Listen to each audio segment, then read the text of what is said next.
안녕하세요. 오늘도 사연살롱을 찾아주셔서 감사합니다. 서울 사는 40대 주부예요. 지금은 남편과 아이 키우면서 시부와 시할아버지까지 모시고 살고 있어요. 말만 들으시면 시댁 식구들 사이에서 갑갑하게 사는 걸로 느껴지시나요? 오히려 저희가 시부집에 얹혀 사는 거예요. 한 번도 경험하지 못했던 대형 평수의 아파트에서 가사도우미까지 써가면서 잘 살고 있네요. 이렇게 식구들이 다 모여 산 지 얼마 안 됐어요. 여기 와서 마음이 편한 건 바로 악덕 시모의 얼굴을 더 이상 안 봐도 된다는 거예요. 모두들 시모와 연을 끊었거든요. 심지어 시모의 아들인 제 남편마저도 어렸을 때부터 제일 싫어하던 본인 엄마와 연을 끊으니 맘 편하다고 하더군요. 세상에서 가장 친하고 편해야 할 대상인 엄마가 그렇게나 불편하고 싫었다니. 대체 시모가 어떤 인간이었는지 궁금하시죠? 앞으로 제가 우리 시모에 대한 썰을 쭉 풀어놓을 텐데 끝까지 들어보시면 저와 남편의 심경이 이해가 되실 거예요. 세상 살면서 이렇게 지랄 맞은 사람은 처음 겪어봤거든요. 남편이 아무리 착하고 자상한 사람이어도 시모가 이럴 줄 알았다면 이 집안에 시집 오지 않았을 거예요. 어쨌든 이제 평생 시모와 얼굴을 마주 대하지 않아도 된다고 생각하니 날아갈 듯 기쁘네요. 사주나 신점을 본 적은 없지만 40대 이전의 제 삶은 아주 밑바닥을 기는 인생이었어요. 아직 나이가 많은 건 아니지만 남들보다 파란만장한 삶을 살았다고 자부할 수 있을 정도니까요. 사연살롱 구독자분들 중에 혹시라도 저보다 더 힘든 인생을 사신 분들에겐 큰 위로의 말씀을 전하고 싶어요. 그 처참한 순간들을 잘 알고 있기 때문이죠. 그리고 현재 좀 힘든 과정을 겪고 계신 분이라면 제 이야기를 들으시고 저런 삶도 있구나. 난 그나마 다행이다. 라고 생각하셔도 좋을 것 같아요. 인생이 정말 안 풀릴 때 나보다 더 못한 처지의 사람을 보면 그나마 위안이 되기도 하잖아요. 마냥 위만 쳐다보고 살면 정말 기운 빠지는 것 같아요. 우리 천천히 욕심 없이 길게 가자고요. 마음 편하고 건강한 게 제일이니까요. 그럼 지금부터 제 이야기를 시작해 볼게요. 끝까지 들어주시고 좋은 댓글 많이 남겨주시면 크나큰 응원이 될 것 같아요. 저희 친정 부모님은 금슬이 좋으셨기에 저 포함 아이를 5명이나 낳으셨어요. 전 5남매 중에 맏딸이고요. 딱히 남녀 차별을 하신 건 아니지만 아마 막내 아들을 낳으려고 딸을 내리 4명이나 낳으신 것 같아요. 그래도 막내인 아들만 위하지 않고 딸들까지 모두 사랑으로 대해주신 게 지금까지 참 감사하네요. 제 나이 또래에 5명 남매를 둔 건 흔치 않았어요. 부모님께서 사이가 좋으셔서 그랬는지 저희 남매들도 독수리 오형제라고 칭하면서 똘똘 뭉쳐 잘 지냈죠. 어렸을 때 기억은 진짜 행복하고 좋은 것들만 남아있어요. 엄마 아빠가 끔찍한 사고를 당하기 전까진 말이죠.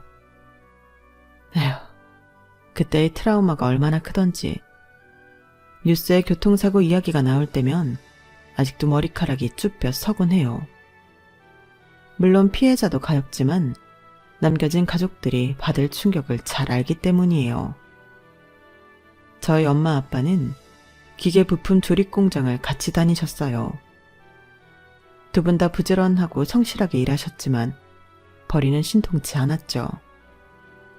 큰딸인 제게 동생들을 맡기고는 정말 열심히 일하셨어요. 휴일도 없이 말이죠. 공장 사장님께서 저희 부모님의 노고를 잘 알고는 결혼 기념일에 맞춰 호텔 뷔페 식사권 2장을 주셨어요. 호텔 뷔페는커녕 그냥 뷔페도 잘 가지 못하던 부모님께서는 오히려 투덜대셨어요. 특히 엄마는 식사권을 누군가에게 중고로 팔 생각까지 하시더군요. 현금이 최고라면서요. 아, 우리 주제에 무슨 호텔 뷔페야. 사장님도 참. 차라리 돈으로 주시면 우리 가족들 삼겹살 몇 근 끊어서 배 터지게 먹을 수 있을 텐데. 이 식사권 중고로 다른 사람한테 팔까봐. 전 반대했어요. 맨날 찢어지게 고생만 하는 우리 엄마 아빠가 한 번쯤은 호강을 누렸으면 하는 바람에서 말이죠. 엄마, 에이 그걸 왜 팔아요. 오랜만에 예쁘게 차려입고 아빠랑 좋은 곳에서 데이트 한번 하세요. 내가 동생들 잘 돌보고 있을 테니 걱정 마시고요. 그렇게 엄마 아빠를 보내드렸어요. 엄마가 곱게 화장하는 모습을 진짜 오랜만에 보았죠. 하지만 그게 부모님의 마지막 모습이었어요. 1시간 뒤 집으로 걸려온 전화를 통해 큰 사고가 났으며 부모님 두 분 다 위독하다는 소식을 듣게 되었어요. 동생들을 모두 데리고 갈 순 없는 노릇이었으니 일단 저만 병원으로 향했어요. 돈 아끼느라 택시를 거의 타본 적 없는데 눈에 뵈는 게 없으니 집에 있는 현금 다 털어 택시를 잡아탔죠. 병원 응급실 앞에 내려 응급실 문까지 가는데 불과 몇 미터 거리를 몇 번을 자빠졌는지 몰라요. 다리에 힘이 풀려서 도저히 못 뛰겠더라고요. 누군가의 부척을 받고 피투성이가 된 엄마 아빠에게로 향했죠. 엄마는 이미 돌아가신 상태였고 아빠는 아주 크게 다쳐 의식이 없더군요. 딸인 제가 왔으니 의사는 기다렸다는 듯이 바로 사망 선고를 했어요. 제가 할 수 있는 거라곤 그 옆에서 하염없이 우는 것뿐이었죠. 엄마 아빠, 거기 가라고 등 떠민 내가 죄인이에요. 다 내 탓이에요. 내가 우리 엄마 죽인 거야. 나 때문이야. 어떡해. 나 이제 어떻게 살아. 엄마 아빠는 호텔 앞 사거리에서 음주운전 차량에 치여 그 사단이 난 거였어요. 그 사건 이후로 전 성인이 되어서도 술은 입에도 대지 않게 됐죠. 지금이야 CCTV가 전국적으로 굉장히 잘 돼 있지만 그때만 해도 옛날이라 뺑소니범을 잡을 길이 없었어요. 이 순간까지도 그 천하의 몹쓸 놈에게 3대가 멸할 재앙이 내려지기를 바랄 뿐이에요. 의식이 없던 아빠는 한 일주일 후 깨어나긴 했어요. 하지만 하반신 마비로 평생을 살아가야 했죠. 생활력 강한 아빠는 우리 5남매를 먹여 살리기 위해 휠체어를 끌고 다니던 공장에서 계속 일하셨어요. 비록 내가 안진뱅이가 돼버렸지만 목숨이 닿는 그날까지 내 자식들 굶기지 않을 거야. 아빠는 이렇게 굳은 각오를 보이셨지만 최저 시급에도 못 미치는 금액으로 우리 6 식구가 살기엔 역부족이었어요. 그때 제 나이 중학생이었는데 아직 초등학생인 동생들을 제외하고 둘째 동생과 전 알바를 여러 개 해가며 각계전투를 해나갔죠. 그땐 정말 하루 벌어 하루 먹고 살던 시절이라 학교 가는 시간이 그렇게도 아깝더군요. 그 시간에 알바를 한두 개 더 하면 내 동생들 고기 반찬이라도 한번 해줄 텐데 하는 마음이 점점 커졌어요. 결국 고등학교 입학을 앞두고 학교를 그만둬 버렸죠. 그맘때쯤 더 이상 버티기가 힘들어 보증금을 빼서 생활비로 쓰고 월세로 돌려야 했거든요. 제 머릿속엔 오직 돈뿐이었죠. 그때 놀이동산 알바를 하면 시급이 좀 짭짤하다고 하여 놀이동산에서 몇 년간 일하게 되었어요. 물론 3-4개의 알바를 병행하면서 말이죠. 그렇게 바쁘게 살다 보니 어느새 제 나이 20살이 되더군요. 하루는 놀이동산 대관람차에서 일을 하고 있었어요. 아무 생각 없이 손님을 받고 있었는데 찌인하게 잘생긴 남자가 여자친구와 함께 대관람차에 탑승하더군요. 어잉? 탤런트인가? TV에 나오는 사람인가? 진짜 잘생겼네. 여자친구도 이쁘고 말야. 야, 부럽다. 제가 원래 인상 진한 사람을 선호해서 자꾸 눈길이 갔어요. 아직 남자 손목도 못 잡아본 저는 그 선남선녀 커플이 마냥 부럽기만 했죠. 그런데 어쩐지 그 잘생긴 남자도 제 얼굴을 뚫어지게 쳐다보더라고요. 여러분도 아시다시피 대관람차가 굉장히 천천히 움직이잖아요. 그 남자가 다람쥐통 같은 대관람차 안에서 천천히 올라가며 계속 절 쳐다보더군요. 그 안에 여친과 함께 있음에도 불구하고 말이죠. 그런데 내려올 때 보니 그 남자와 함께 있던 그 여친이 울고 있었어요. 급기야 지상으로 내려와 문이 열리자마자 여자 혼자 뛰쳐나가 버리더군요. 그 남자는 태연한 표정으로 그 여자를 잡지도 않고 말이죠. 전 괜한 오지랖으로 그 남자에게 물어봤어요. 저기 여자친구분 혼자 가시는데 왜 안 따라가고 여기 계속 서 계세요? 그 남자는 찰나의 눈짓으로 제 이름표의 이름을 확인하고는 말하더군요. 미네 씨 만나려고 여자친구랑 방금 헤어졌거든요. 이게 대체 뭔 소린가? 진짜 나한테 하는 소린가 싶으면서도 싫지 않았어요. 잘생긴 남자가 내 이름을 불러주며 말까지 걸어주는 게 좋더라고요. 그땐 20살이었고 남자고 뭐고 아무것도 모를 때였으니까요. 그래도 다음 손님 받아야 하니 그 남자를 펜스 밖으로 내보내야 했어요. 네? 지금 뭐라고 하신 건지 잘 모르겠지만 지금 제가 일해야 해서요. 죄송하지만 일단 저쪽으로 나가주시겠어요? 그래요. 시간이 늦었으니 일 끝날 때 다 됐죠? 저쪽에서 미네 씨 기다릴게요. 일 마치면 알려줘요. 잘생긴 남자가 저쪽에서 절 뚫어지게 쳐다보고 있으니 그냥 걸어가는데도 스텝이 꼬이더군요. 엄청나게 신경 쓰였죠. 놀이동산 마감 시간이 되어 일을 마치고 그 남자에게로 걸어갔어요. 그랬는데 그 남자가 저에게로 다가와 저를 와락 껴안더군요. 수고했어요, 미네 씨. 난 박수찬이라고 해요. 국제 변호사로 일하고 있어요. 미네 씨 보는 순간 첫눈에 반해버려서 그만. 같이 온 여자친구랑 헤어져 버렸지 뭐예요. 여자친구에겐 미안하지만 국제 변호사인 내 타이틀만 보고 나랑 사귀는 것 같아서 별로이긴 했어요. 어쨌든 난 한국에서 많이 안 살아서 한국말도 서툴고 마인드도 외국인 마인드라 무척 개방적이에요. 하지만 첫눈에 반해버린 여자에겐 내 순정을 다 바치고 싶어요. 나한테 기회를 주시겠어요? 네? 너무 갑작스러워서 대체 이게 무슨 일인가 싶네요. 근데 무슨 기회를 달라는 거죠? 당신을 사랑할 기회를 달라는 거예요. 한국말이 짧아서 내 마음을 어떻게 표현해야 할지 모르겠네요. 자, 내 심장을 만져봐요. 두근두근 거리죠. 이렇게 내 마음이 설레는 사람을 만나 사랑하고 싶어요. 우리 지금부터 연인이 되었으면 해요. 박수찬이라는 그 남자는 제 손을 냅다 잡더니 자기 심장에 갖다 대었어요. 물론 그의 말처럼 그의 심장이 두근대긴 했지만 그때 제 심장은 배 밖으로 튀어나올 것처럼 뛰었죠. 남자의 손을 잡아본 적도 없는 내가 남자 가슴에 손을 대고 있다니, 게다가 이렇게 잘생긴 남자라니 속으로 맙소사 이런 말밖에 안 나오더군요. 마치 꿈을 꾸는 듯 했어요. 이 남자는 내게 고속도로에서 100km로 달리듯 직진해왔어요. 우린 급속도로 가까워졌고 1년간 불같은 연애를 했죠.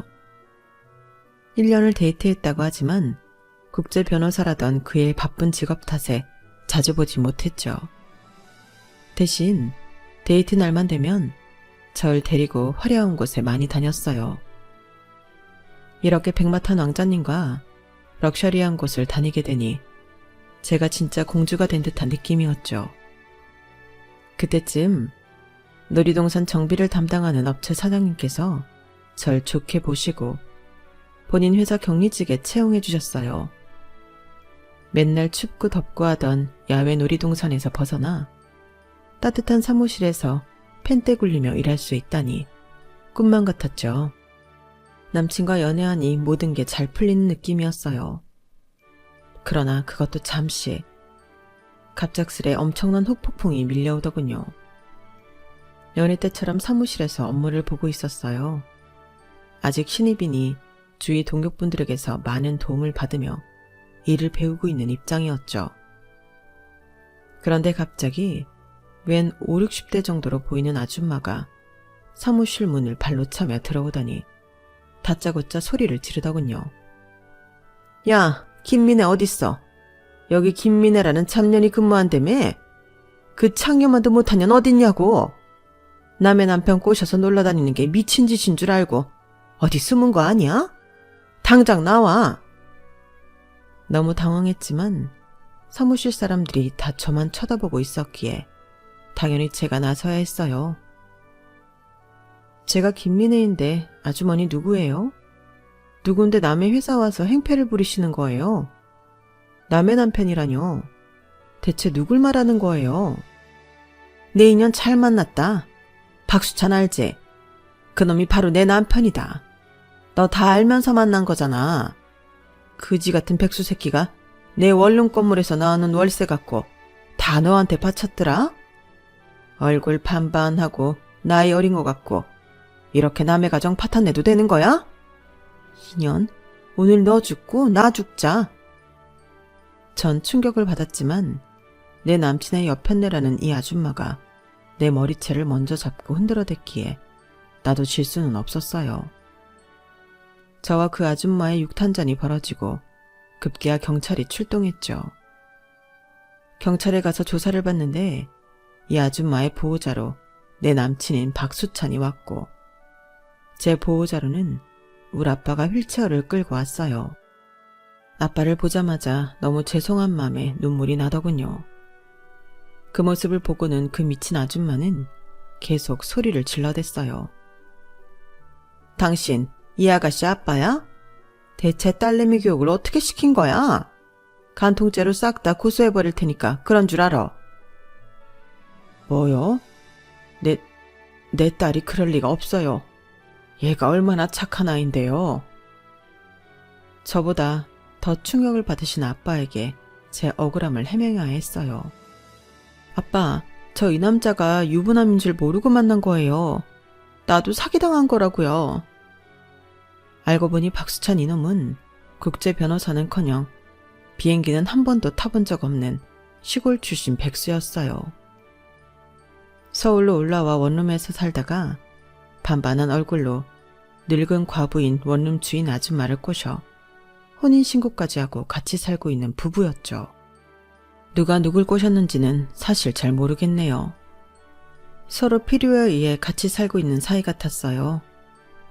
어쨌든 다 조사를 받고는 간통이고 뭐고 다 없는 일로 하고 경찰서를 나오다가 남친 면상에 가래침을 퇴 뱉어버렸어요. 그러자 박수찬 이놈은 뚫린 입이라고 말도 안 되는 변명을 해대더군요. 미안해 미애야. 젊은 여자랑 만나보고 싶어서 그만. 그동안 행복했어. 잘 가. 뭐? 행복? 이런 미친놈이 있나. 넌 평생 너보다 20살 많은 저 할매한테 충성을 다 바치면서 살아. 나중에 네 와이프 똥기저귀까지 갈아주면서 말야. 나 같은 나이 어린 피해자 또 만들지 말고. 알았냐? 전 그 사건으로 인해 잘 다니던 그 격리직에서 잘렸고 재취업하기도 힘들었어요. 다시금 알바 인생으로 전락하고 말았죠. 또다시 가리지 않고 알바 3-4개를 돌려가며 했어요. 엄마가 교통사고로 돌아가신 후 늘 그렇게 살아왔기에 별로 어려울 것도 없었어요. 오히려 제게 익숙한 생활이었죠. 하지만 제가 무고하게 간통사건에 휘말린 이후 하반신 마비인 아빠의 건강이 급격하게 안 좋아졌어요. 거의 맨날 술을, 그것도 아주 많이 드셔서 휠체어에서 꼬꾸라진 적이 한두 번이 아니었어요. 아무리 제 잘못이 없었고 오히려 제가 피해자라고 해도 그런 일에 연루됐다는 것이 속상하셨나 보더라고요. 내 딸이 그런 험한 일을 겪은 건 다 이 애비 탓이다. 애비가 안진뱅이가 되어 널 지켜내지도 못했구나. 여보, 미네 엄마, 그때 나도 데려가지 그랬어요.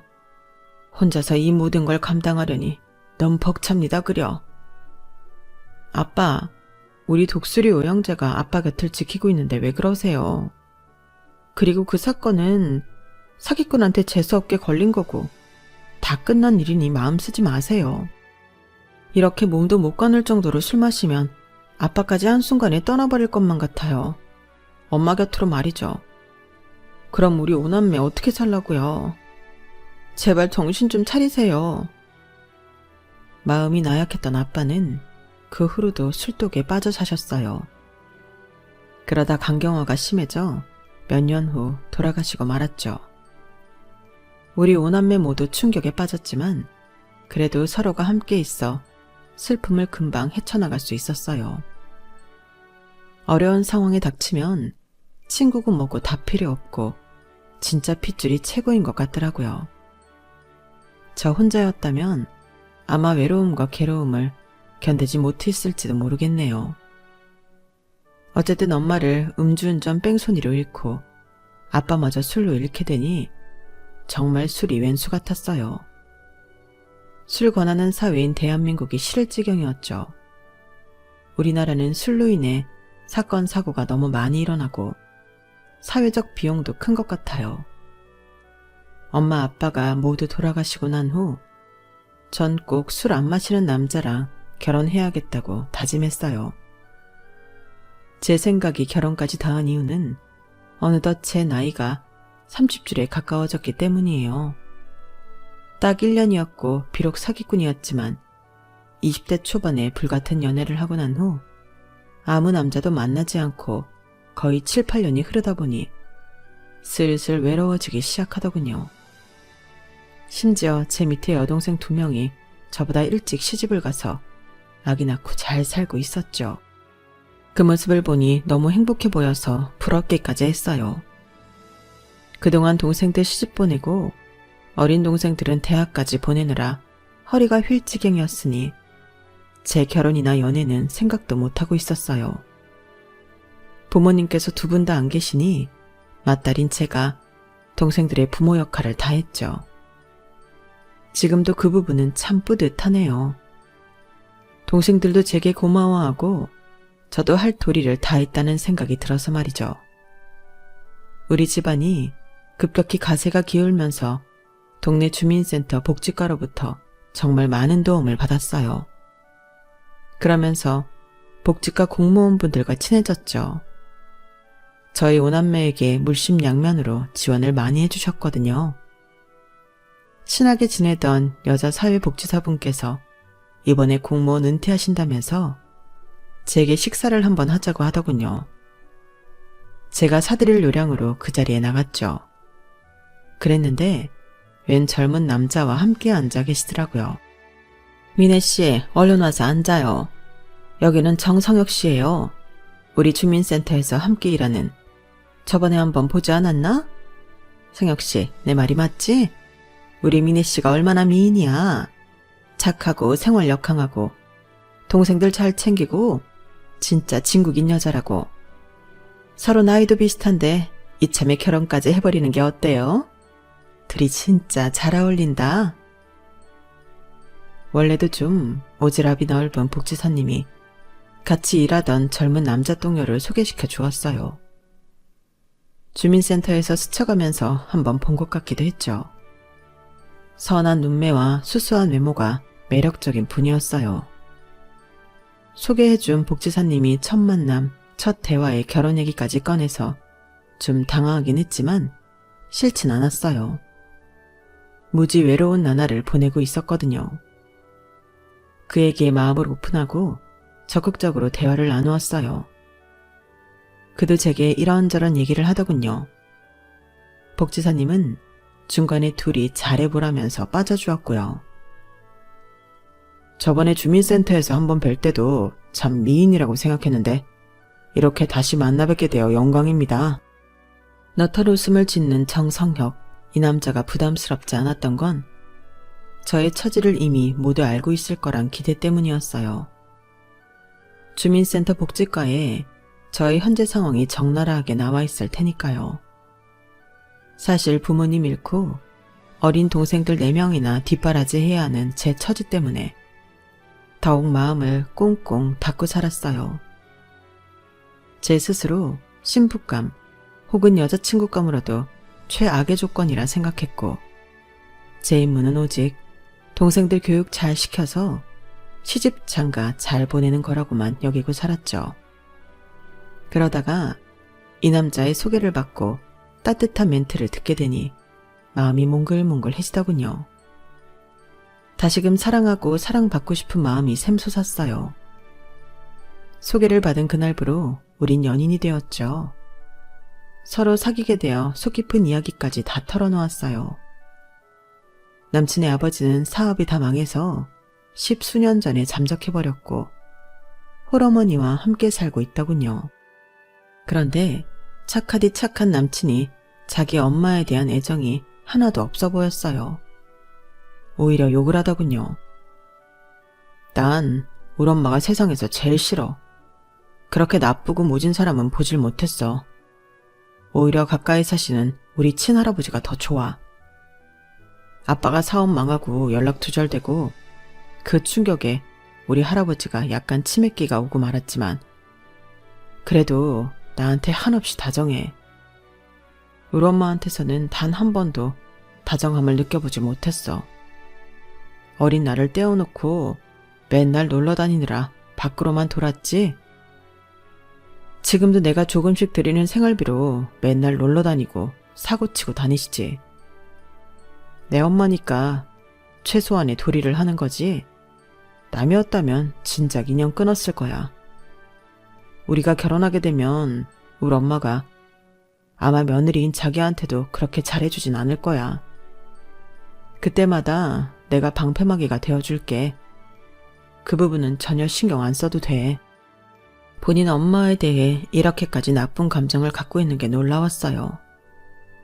착한 남친을 대체 어떻게 방치하며 키웠길래 이 정도지 하는 생각이 들었죠.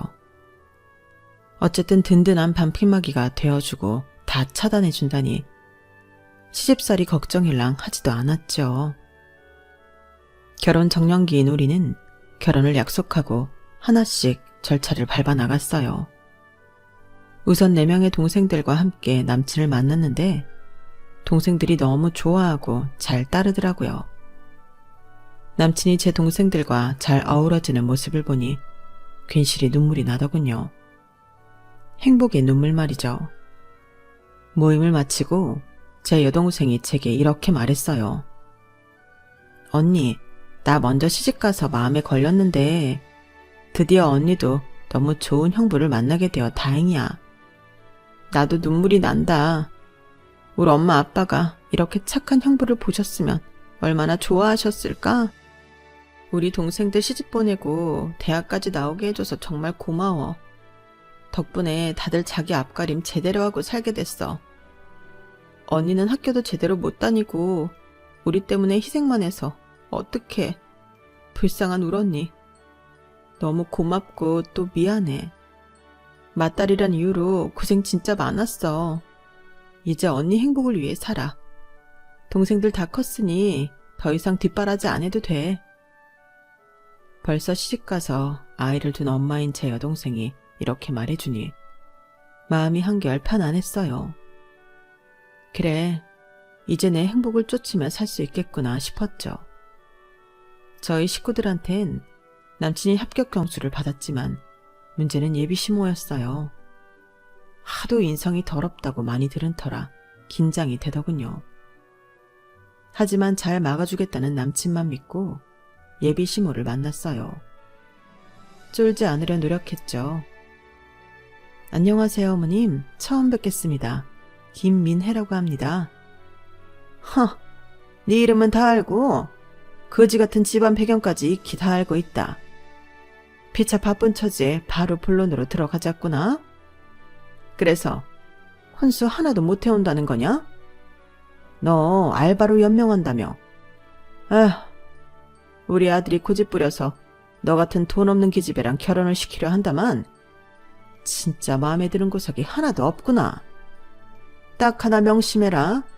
지지 보면 니네 동생들한테 돈 흘러들어가는 법 없게 해라. 알았냐?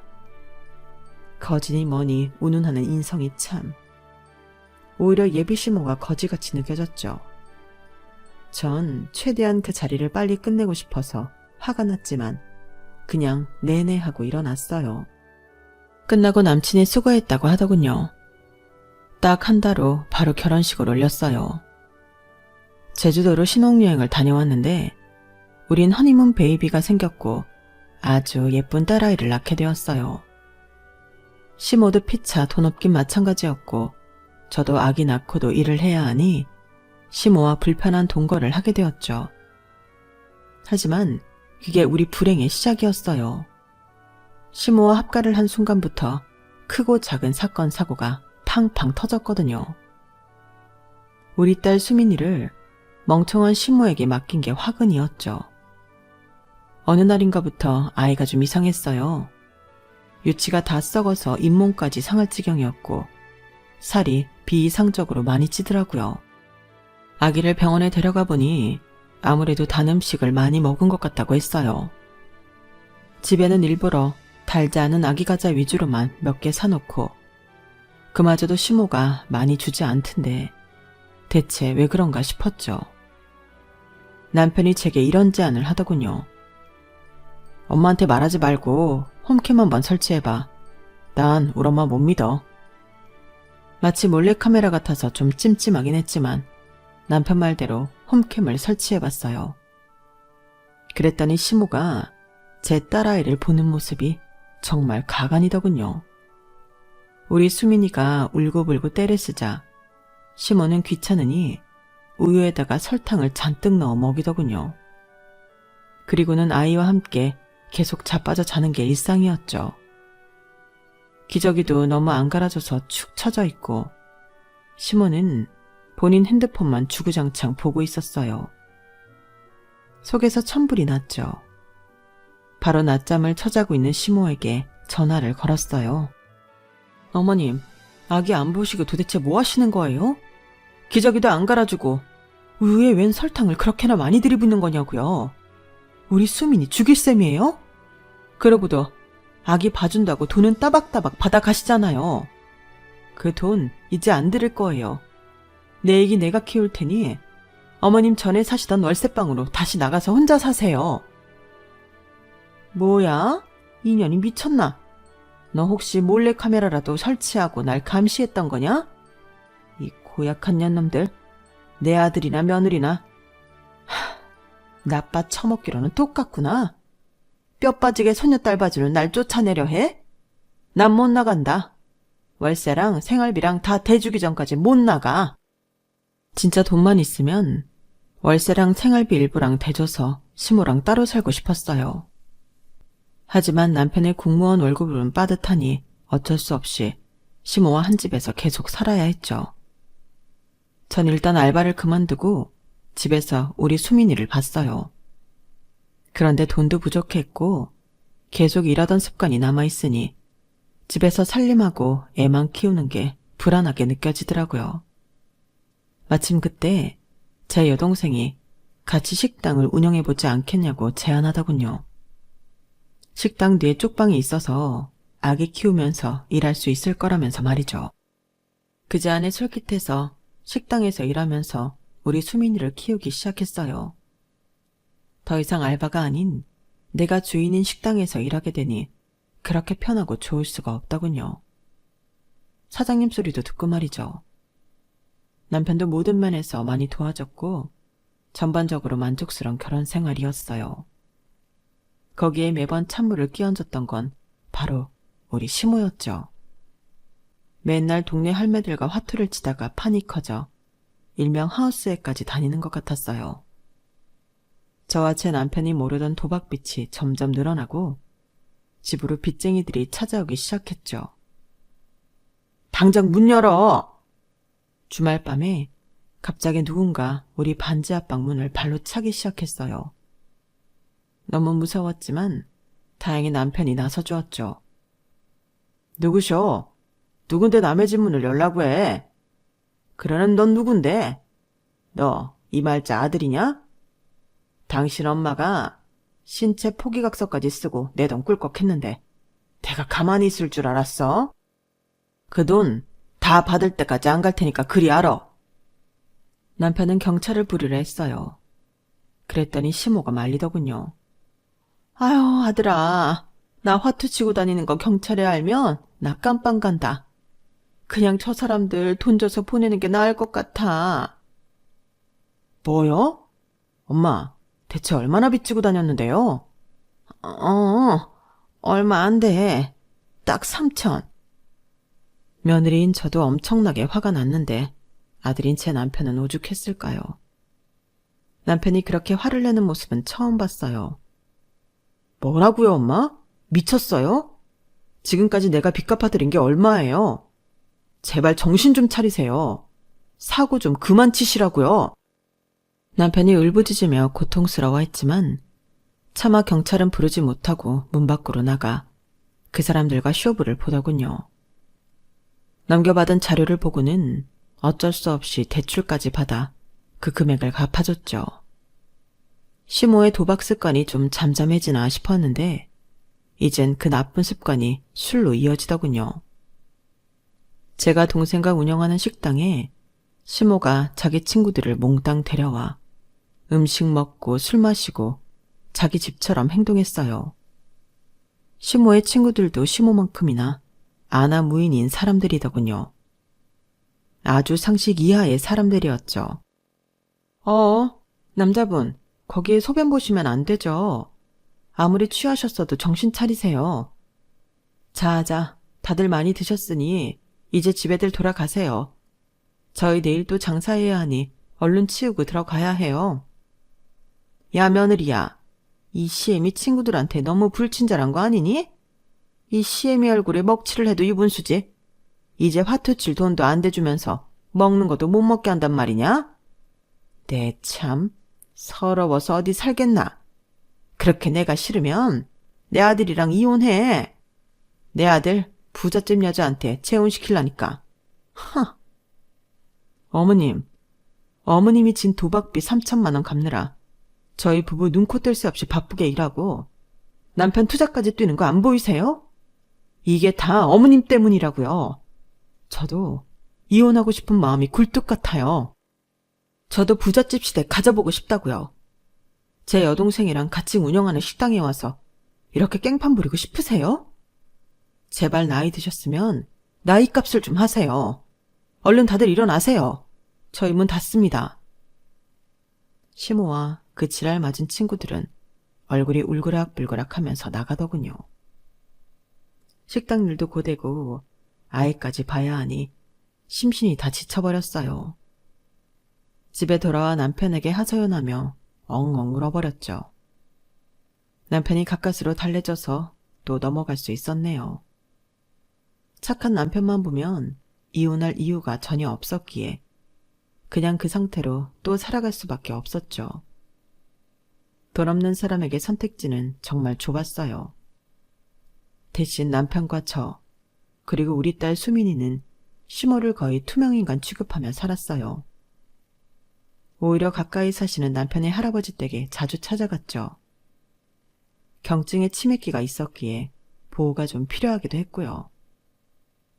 시할아버지 댁에 다녀올 때마다 할아버지가 자기 아버지와 꼭 닮았다며 남편은 아빠 보고 싶다고 눈시울을 적시곤 했어요. 우리 엄마 성격이 저 지경이니 난 우리 아빠만 보고 살아왔는데 사업이 폭삭 망해버려서 연락이 끊기고 말았네. 제발 한 번만이라도 아빠를 다시 만나고 싶어. 그 마음을 너무 잘 이해할 수 있었죠. 저도 이제는 볼 수 없는 엄마 아빠가 미치도록 그리울 때가 있으니까요. 하물며 시부는 소식이 끊기긴 했지만 아직 살아계신 것 같으니 더더욱 그리웠겠죠.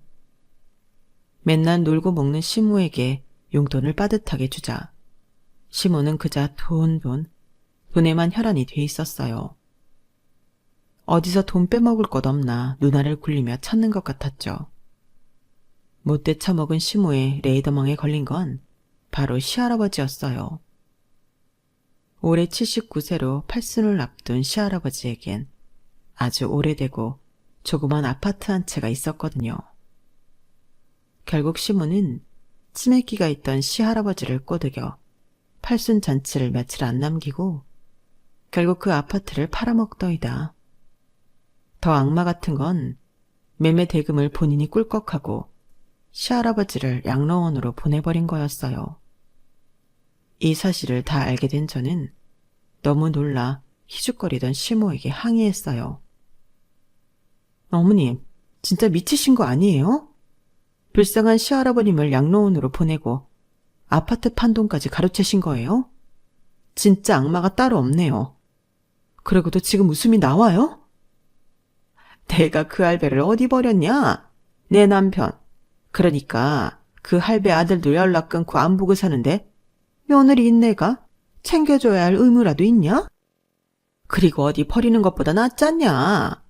그 돈 내가 잘 활용해서 몇 배로 불려서 양로원에 있는 우리 시아버지 만난 거 사드리면 되잖아.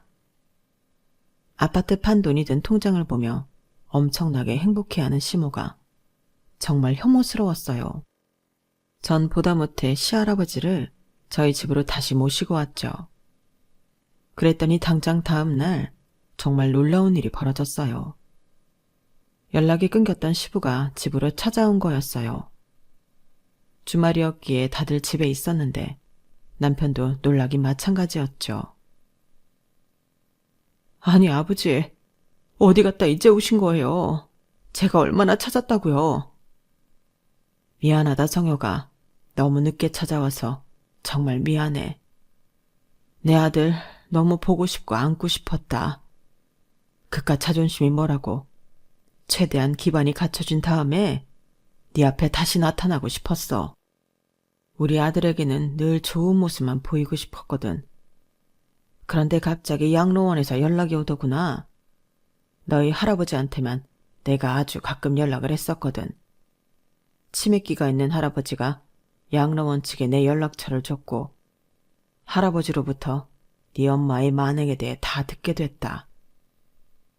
사시던 아파트 팔고 할아버지를 양로원으로 내쫓았다고? 손주 며느리가 다시금 집으로 모시고 온 것까지 다 들었다. 이놈의 여편네, 당장 나와. 방에 숨어 있으면 내가 모를 줄 알고? 전 처음부터 시부의 등장에 어벙벙해 하고 있었는데 시모가 방문을 빼꼼히 열고 나오더군요. 아니 여보, 그동안 살아있었으면서 조강지처한테 연락 한 번을 안 하고 너무한 거 아니에요? 내가 당신을 얼마나 그리워했는데 말이죠. 그리워하긴 뭘 그리워해. 나 없는 동안 우리 아들 잘 키우라고 이혼도 안 하고 버티고 있었구만. 내가 당신하고 결혼한 뒤 지옥 속에서 살았던 거 잊어버린 줄 알아? 당신 때문에 내가 손해보고 피해본 게 수십 번이야. 맨날 도박이나 하고 불륜이나 저지르고 다닌 주제에. 그래도 엄마 역할은 잘 해주겠거니 기대하고 있었는데 우리 아버지로부터 듣자 하니 아들 며느리 손녀한테 다 지 성질대로 막대했더구만. 우리 아버지가 중증 치매 아니고 기억이 오락가락하는 경증 치매인 건 몰랐어? 다 인지하고 계셨다고. 나쁜 여편네 같으니라고. 저런 여자는 없는 이만 못하다. 당장 이혼해. 이 집에서 나가라고. 아니 당신 좋은 양복 빼입고 오고 보아하니 밖에 좋은 차 타고 왔구만.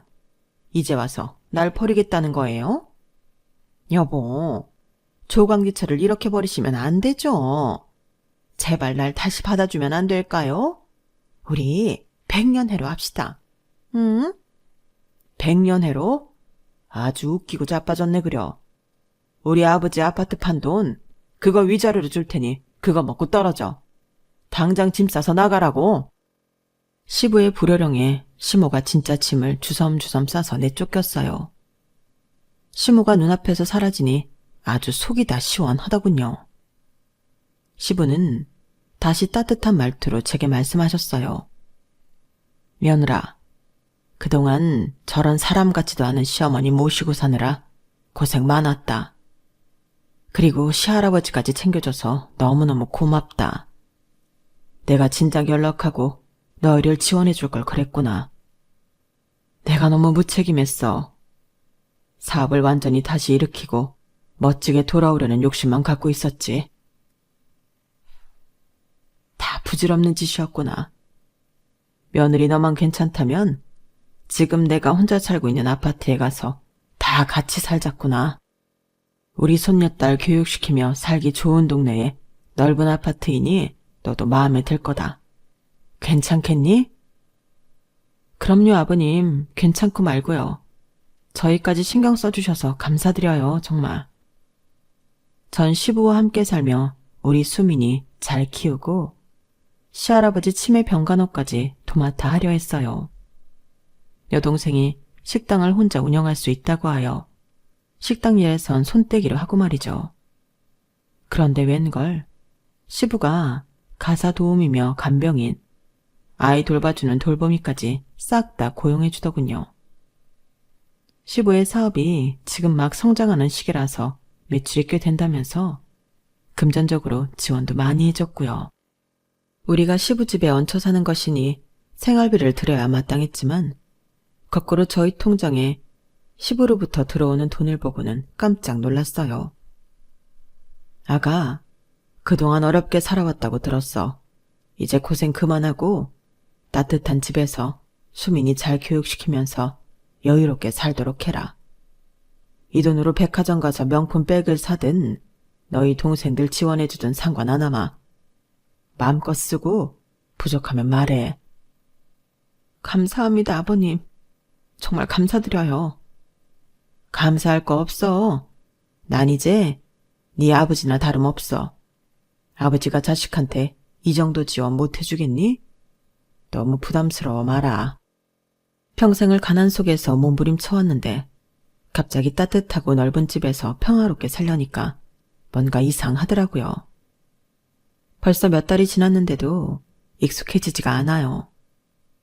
가끔은 이 모든 게 꿈이어서 금방 깨버릴까봐 두렵기까지 하고요. 언젠간 이 생활이 익숙해질 날이 오겠죠? 아참, 그 이후로 시무의 소식은 듣지 못했어요. 남편도 본인 엄마에게 오만정이 다 떨어져 연락하려고도 안 하더군요. 저도 그 혐오스러운 인간을 더 이상 안 봐도 되니 속이 다 시원합니다. 이 축복 같은 새로운 환경에서 우리 수민이를 잘 키우도록 하겠습니다. 사회에 보탬이 되는 밝고 착한 아이로 잘 키울게요. 추운 날씨에 여러분께도 따뜻하고 기쁜 소식이 가득하기만을 바랄게요. 마음속 깊이 응원할게요. 지금까지 저희 파란만장한 삶에 함께 해주셔서 감사드립니다. 여러분, 사연 댓글에 응원과 현명한 조언 부탁드려요. 좋아요와 구독은 저에게 큰 힘이 됩니다. 오늘도 좋은 일 가득하세요.